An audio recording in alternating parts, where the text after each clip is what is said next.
Good morning, everybody. I need to redo my chapter 7 and chapter 8 videos because I was having a lot of issues with my sound last week.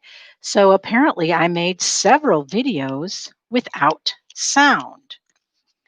So let me go ahead and make these again. But when we do the notes, it will be much faster form of notes because I've already written my notes down. But you can just pause the video if you need to get the notes.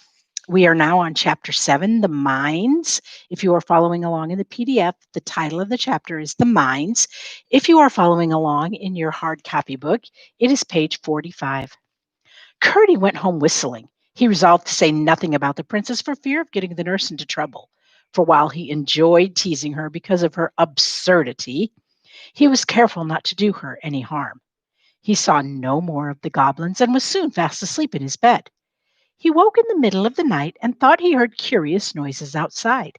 He sat up and listened, then got up and, opening the door very quietly, went out. When he peeped around the corner, he saw under his own window a group of stumpy creatures whom he at once recognized by their shape. Hardly, however, had he begun his 1, 2, 3 when they broke asunder, scurried away, and were out of sight. He returned laughing, got into bed again, and was fast asleep in a moment. Reflecting a little over the matter in the morning, he came to the conclusion that as nothing of the kind had ever happened before, they must be annoyed with him for interfering to protect the princess.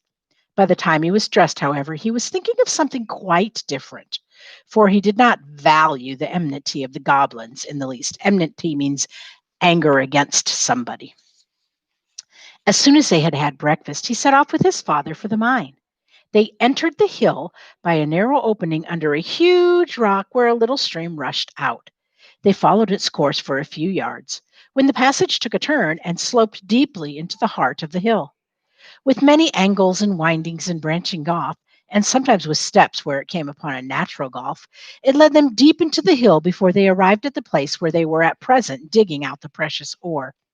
This was of various kinds, for the mountain was very rich in the better sorts of metals. With flint and steel and tinder box, they lighted their lamps, then fixed them on their heads and were soon hard at work with their pickaxes and shovels and hammers. Father and son were at work near each other, but not in the same gang.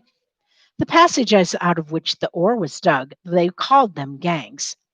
For when a hole for when the lode or the vein of ore was small, one miner would have to dig away alone in a passage no bigger than just gave him room to work, sometimes in an uncomfortable and cramped position. If they stopped for a moment, they could hear everywhere around them, some nearer, some farther off, the sounds of their companions burrowing away in all directions in the inside of the great mountain, some boring holes in the rock in order to blow it up with gunpowder, others shoveling the broken ore into baskets to be carried to the mouth of the mines, others hitting away at it with their pickaxes. Sometimes, if a miner was in a very lonely part, he would hear only a tap tapping, no louder than that of a woodpecker, for the sound would come from a great distance off through the solid mountain rock. The work was hard at best, for it was very warm underground, but it was not particularly unpleasant.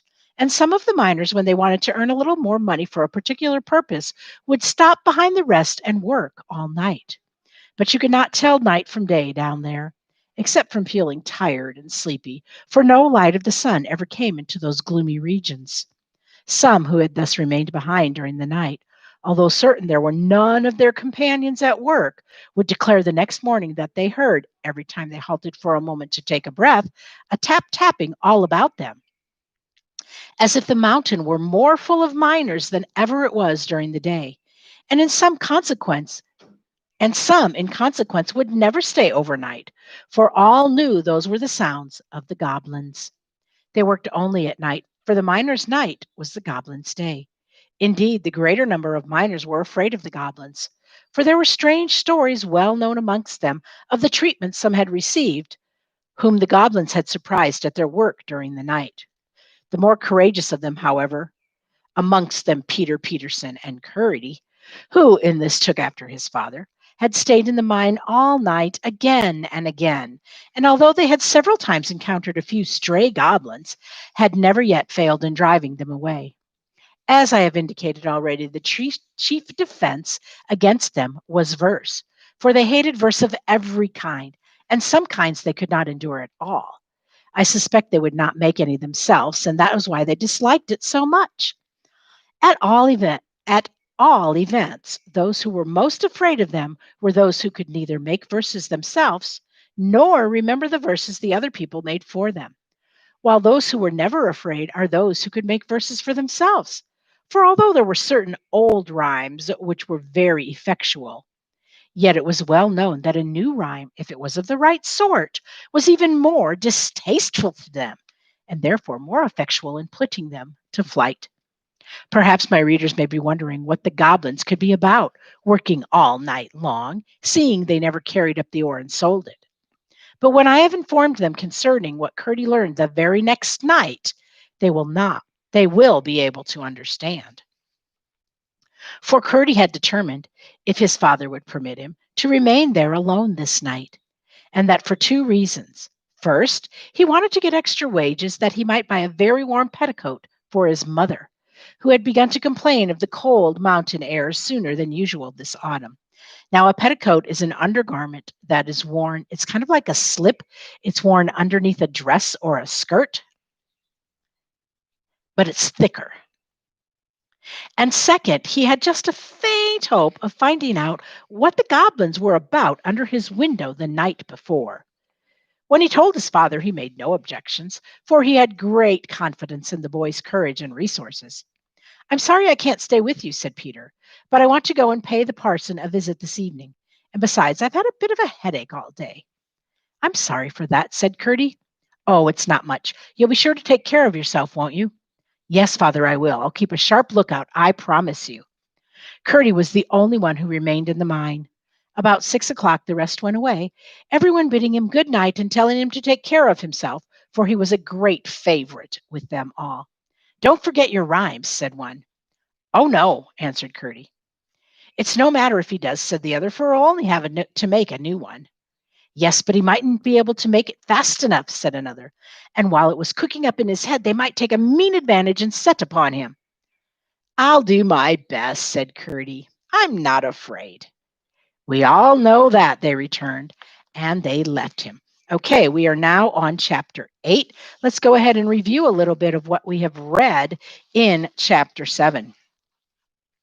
Do you think that Curdie is correct in thinking that Lootie is absurd? At the very beginning of the chapter, it says that he did not want her to get in trouble, although he did think that she was absurd. Where is it? Oh, absurd, because she didn't believe in the goblins at first, and then she was completely afraid of them. Do you think he's okay in thinking that? Well, of course he is, because Lootie is a little bit absurd. She overreacts with the goblins, totally overreacts. What is work like for the miners?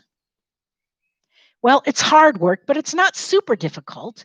It's very tight quarters there in the mines, and it gets very hot, but it's not too difficult work for them. What does Curdie's decision to stay that night in the mines tell you about his character, about Curdie's character?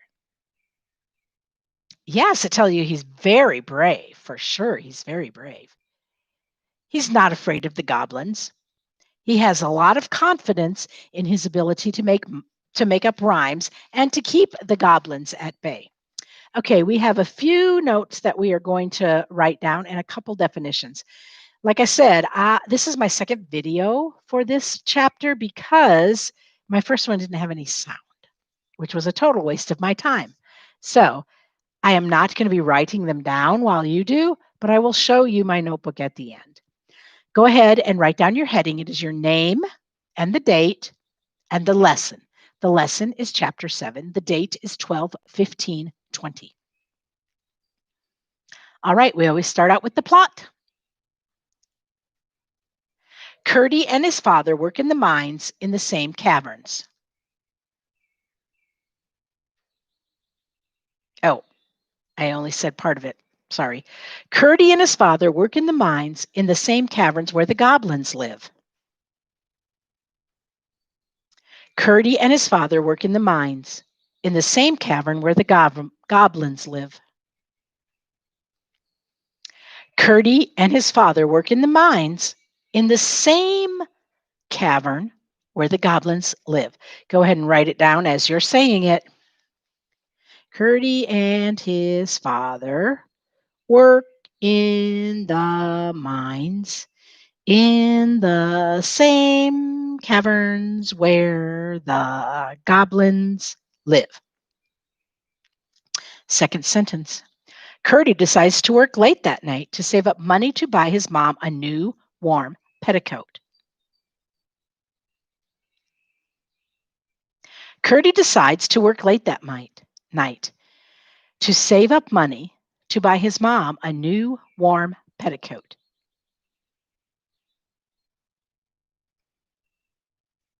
Curdy decides to work late that night to save up money to buy his mom a new warm petticoat. Say it as you're writing it down. Curdy decides to work late that night to save up money to buy his mom a new warm petticoat.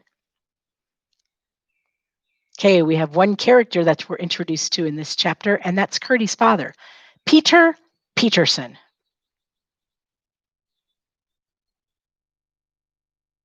Curdy's father, a miner. Go ahead and write that down. Curdy's father, a miner. And we have two definitions. The first one is verse. We're going to use earlier of her, verse. A line in a poem, usually rhyming. A line in a poem, usually rhyming. A line in a poem, usually rhyming. Say it as you're writing it down. A line in a poem, comma, usually rhyming. Okay, second definition. Petticoat. It is spelled pet. T is what we say. We're going to think to spell tie. Coat. We're going to use O, the O of boat. Petticoat. Pet, T, coat. Petticoat. An undergarment for a dress or skirt. An undergarment for a dress or skirt. An undergarment for a dress or skirt. That is all the notes that we have today for Chapter 7. Here they are. If you need to pause the video to look at them, go ahead and pause it. Make sure your notes match mine. And I'll be back tomorrow with the Chapter 8 video. You guys have a great day. I'll see you tomorrow. Bye-bye.